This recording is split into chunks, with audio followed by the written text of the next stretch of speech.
Assalamualaikum warahmatullahi wabarakatuh. Alhamdulillahi rabbil alamin. Wa bihi nasta'inu ala umuri dunya waddin. Wassalatu wassalamu ala asyrafil anbiya'i wal mursalin wa ala alihi wa ashabihi ajma'in, amma ba'd. Qala Allah Ta'ala fil Qur'anil Karim, A'udzu billahi minasyaitonir rajim. Ya ayyuhalladzina amanu taqullaha haqqa tuqatih wa la tamutunna illa wa antum muslimun.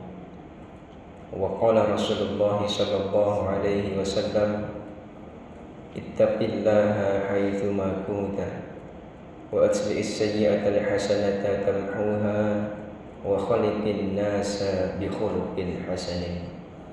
Shadaqallahul azim wa sadaqa rasuluhun nabiyul karim wa nahnu ala dzalika minasy syahidin wasyakirin walhamdulillahi rabbil alamin. Hadirin bapak-bapak, saudara-saudara jemaah salat subuh Masjid As-Sadiqin yang dimuliakan Allah Subhanahu wa taala yang saya hormati. Pertama dan yang paling utama, marilah kita senantiasa bersyukur kepada Allah Subhanahu wa taala. Alhamdulillah, sampai saat ini tanggal 19 Mei 2025 Masehi bertepatan pada tanggal 21 Zulqa'dah 1446 Hijriah, kita masih diberikan kekuatan, kemudahan-kemudahan untuk terus menjalankan perintah Allah Subhanahu wa taala.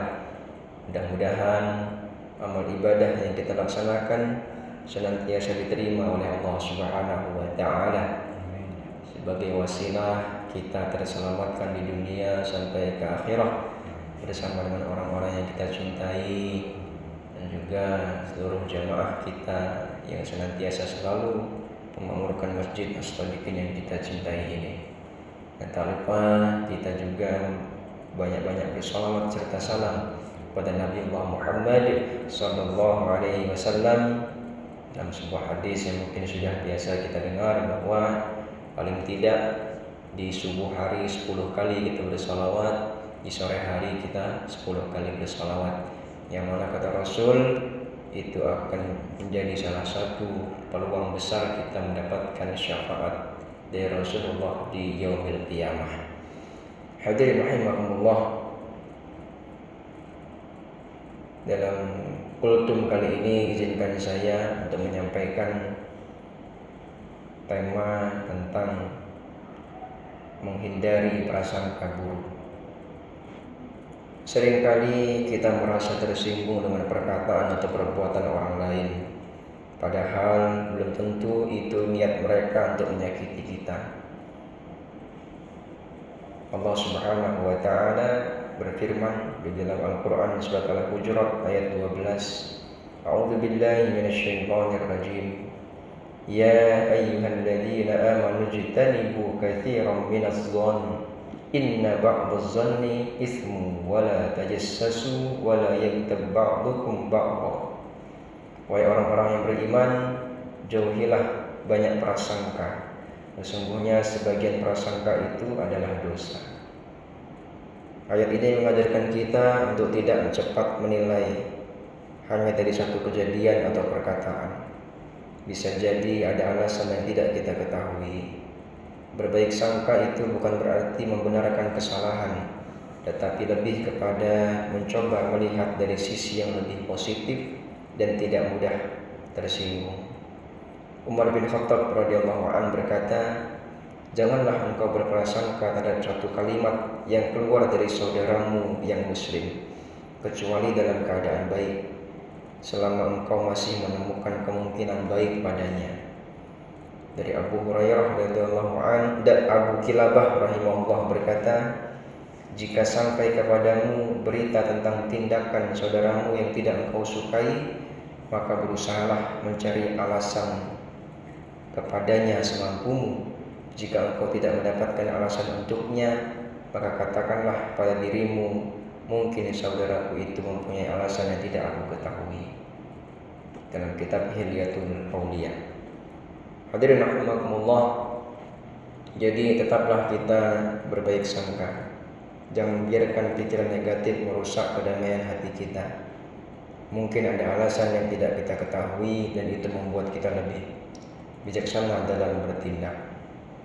Hadirin rahimakumullah, dalam hubungan kita antara sesama, terutama umat muslim, kita pastinya memiliki yang namanya rasa tidak enakan dan lain sebagainya. Tapi lebih baik kita memaafkan orang-orang yang mungkin pernah berbuat salah kepada kita. Merupakan sebuah sikap yang mulia. Bahkan dalam hadis Rasulullah SAW pernah bersabda dan pernah ditanya oleh seorang sahabat, "Wahai Rasulullah SAW, wahai Rasulullah, saya memiliki kerabat. Saya sambung tapi mereka malah memutuskan. Mereka berbuat buruk kepada saya, tapi saya berusaha untuk berbuat baik kepada mereka. Mereka berbuat jahil kepada saya, tapi saya sabar tidak ingin membalas dengan yang sama." Maka Rasulullah SAW bersabda, "Jika yang kamu katakan itu benar, maka seakan-akan kamu menaburkan debu panas ke wajahnya, dan senantiasa Allah akan menolong kamu selama kamu terus berbuat seperti itu." Hadits riwayat Muslim. Kewajiban seorang hendaknya yang menguatkan jiwanya untuk senantiasa memaafkan seorang manusia dan tidak membalas keburukan dengan keburukan lagi. Ini adalah sebuah sifat orang yang berjiwa besar, dan memang sangat sulit sekali ketika hati kita sakit, butuh waktu untuk memaafkan. Namun orang-orang yang berjiwa besar dan mengharapkan keridhaan Allah Subhanahu wa taala, dia melihat bahwa kalau dia maafkan, maka Allah akan maafkan dia. Dan maaf Allah itu lebih baik daripada kekecewaan hati, lebih baik daripada ingin memuaskan hati ketika hati kesal kepada tindak tanduk manusia. Hadirin rahimakumullah, inilah hal-hal yang mungkin kita bisa lakukan di tengah-tengah kehidupan sosial ini.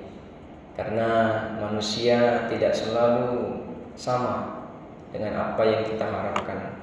Terkadang ada hal yang kita sukai, terkadang ada yang tidak kita sukai. Maka kiat-kiat dari Rasulullah ini dan para sahabat kita lakukan prasangka baik, dan juga apabila memang dia menyakiti kita atau melakukan hal-hal yang tidak baik dalam kehidupan kita, maka agar kita lebih menguatkan hati, yakni adalah memaafkan mereka. Mungkin sampai saat ini ada orang-orang yang mungkin belum bisa kita maafkan, belum bisa kita relakan kesalahannya, mungkin kesalahannya sangat besar dalam kehidupan kita. Tetapi marilah kita senantiasa berjiwa besar memaafkan mereka. Dalam sebuah riwayat, Abu Bakar As-Siddiq radhiyallahu anhu pernah kecewa dengan orang yang pernah dibantunya, yaitu Mistah. Orang Mistah ini adalah salah satu kerabat Abu Bakar As-Siddiq. Jadi Mistah ini adalah orang yang sering dibantu oleh Abu Bakar As-Siddiq. Dia selalu berprasangka baik kepada orang ini. Terus, pokoknya selalu kebaikan, kemuliaan itu selalu diberikan kebaikan Mistah. Tapi pada satu hari Abu Bakar ini terkena musibah yang sangat berat. Musibahnya adalah anak putrinya Aisyah radhiyallahu taala anha, ini merupakan istri Rasulullah. Ini difitnah melakukan zina. Dan salah satu yang memfitnah itu adalah Mistah itu, orang yang senantiasa sudah sangat banyak diberikan kebaikan oleh Abu Bakar. Dan manusiawi sekali Abu Bakar marah saat itu, tidak rela lagi membantu Mistah.